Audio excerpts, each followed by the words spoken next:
question that I get asked all the time is, how many social media accounts should you have on each social media channel? What do I mean by that? Do you need to have a personal and a business account? Or what if you are somebody that is both having, let's say, their own persona, like myself, doing maybe speaking or writing or creating information, and then having a business on top of that and a business name, as I do with Doers, Shakers, Makers. When it comes down to it, that decision really is up to you. But I'm going to share with you a few reasons why you want to strongly consider keeping everything at least on Instagram to one account. Now, here are reasons why you should not. One is if you have some pretty young children that maybe you want to show pictures of all the time and you don't want them to be made public, well, then that would be fine to perhaps have an Instagram account that is kept private and you are only allowing specific friends and family. That's kind of a really specific case.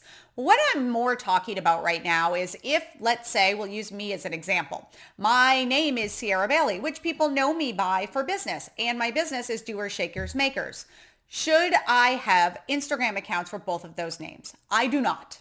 Mainly because when I was a jewelry designer, I started out only having my one blanket Instagram account. Then I decided that I wanted to separate myself. I kind of knew that I didn't want to have the jewelry brand for a long time. So I did start one that was more fun. It made my business account a chore because I really wasn't enjoying sort of the showing up and the brand aspect of it.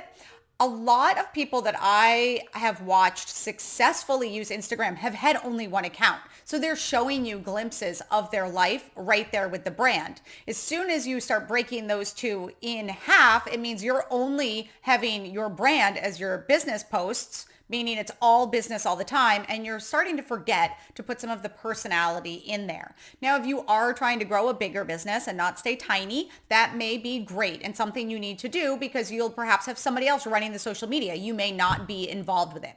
But for those of you that are tiny business owners and you are the face of the brand and you are involved with it, it's really smart to just keep one account on Instagram. It just makes it easier to use. I do, however, always recommend that you do reserve your brand name if you are being on Instagram under your name, and you simply make that account private and you don't let people follow it and you don't follow anyone. Right in the description of that account, you can write, hey, I do all of my posting over at and link to your name. And it can go in whichever direction you want, but that usually solves that problem pretty well.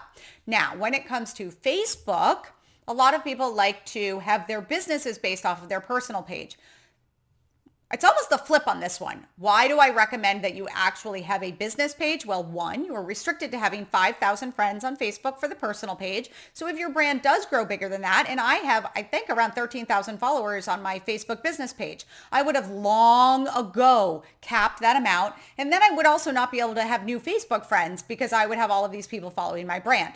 So purely for that reason alone, you should have a business page for Facebook as well as your personal page. If you have a group, you want both your business and your personal profiles to be the admin, and you should interact as you as a personal person. Your business page on Facebook these days really can be maintained more of a almost announcement place. So when people are curious on what is going on, they can find you there. But we all know that the business pages don't really get much reach to the followers as they used to.